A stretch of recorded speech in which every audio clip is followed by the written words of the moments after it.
Season 1 of Doctor Who is something of an anomaly for the series, because it's an origin story not simply for the Doctor, but for the show itself.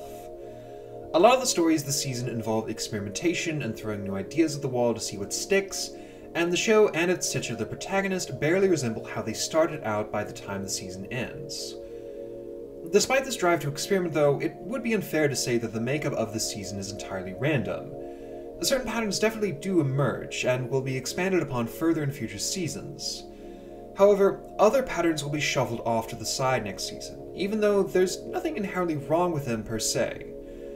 Firstly, the Doctor as an antagonistic force. This gets dropped gradually over the course of the season, with each serial being a step in his development until he finally morphs into the charming cheeky chappy that will define the first Doctor's character.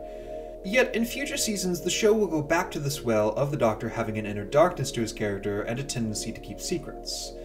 Just because he giggles a lot now, he is still Doctor Who, after all. Similarly, the pure historical is a story type that is regarded with some fondness by the fandom, despite it being almost entirely dropped after the first Doctor regenerates. One might assume that the pure historical stems from the original mandate that the show should be about teaching children science and history, but honestly, that mandate was pretty much dropped as soon as the show made it past 13 episodes. Indeed, what history you might pick up from the pure historicals this season is more likely to hurt your understanding of history than help it. Fans have collected almost il milione inaccuracies in Marco Polo, the Aztecs relies on very dated history, and the BBC actually got in a bit of trouble for a scene in The Reign of Terror where Napoleon and Paul Barras meet one another. No, any potential educational aspect of the pure historicals does not explain their continuance in this season and beyond.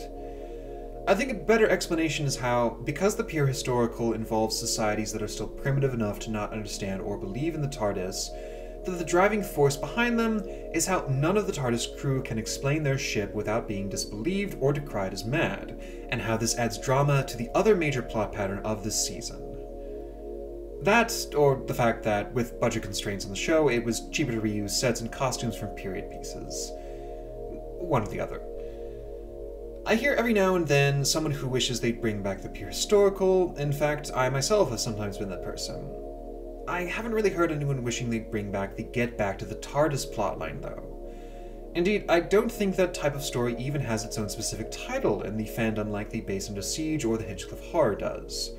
Yet, that is far and away the most common type of story in this season, and I don't think it's a coincidence that its slow phasing out of the series happens to coincide with the reduction of companion count.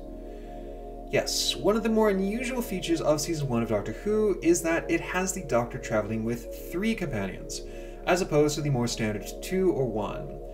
And something I noticed in this season was that whenever the serials more closely resembled the standard Doctor and companions materialize somewhere and help out the locals plot, said serials would write at least one companion out of the action for a prolonged period, like with Barbara in The Sensorites or Susan in The Reign of Terror. And I think the reason for this is that when the plots are about the Doctor and co. willingly going on adventures and fighting evils, it becomes difficult to find something for all 3 companions to do.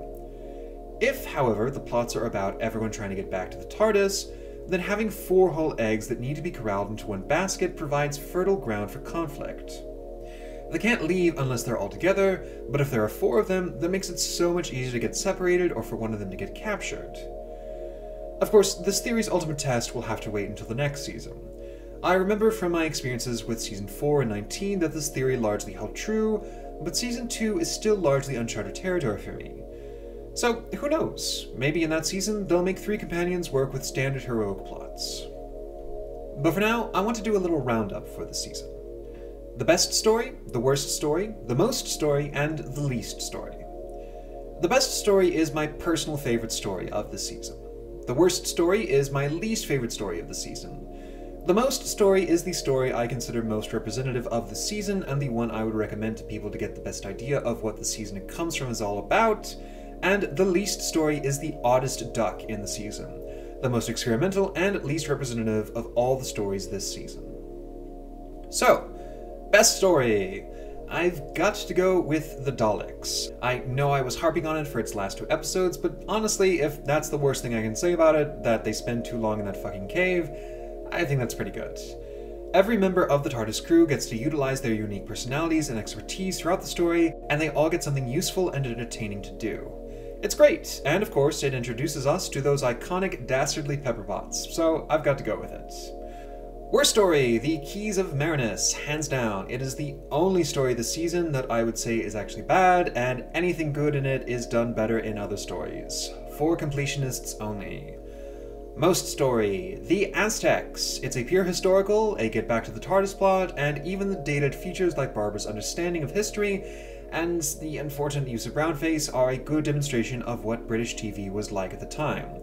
It is a perfect encapsulation of Season 1. Least story, The Edge of Destruction. This is of course no dig at its quality.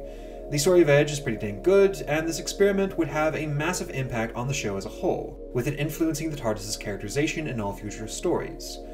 But it's still the least like all the other stories in the season, and a really surreal bottle episode.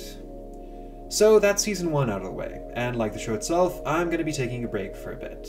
God willing, Season 2 will come out September 7th, but in the meantime, I'm Marco Keen, and if you like this video and would like to help this channel out, please consider liking, commenting, or subscribing. Don't forget to ring that bell if you want to catch new episodes each Saturday tea time, and don't forget to share this video to help boost it in the algorithm. Thank you all for watching, and a special thank you to the BBC and Dominic Noble for not suing the pants off of me.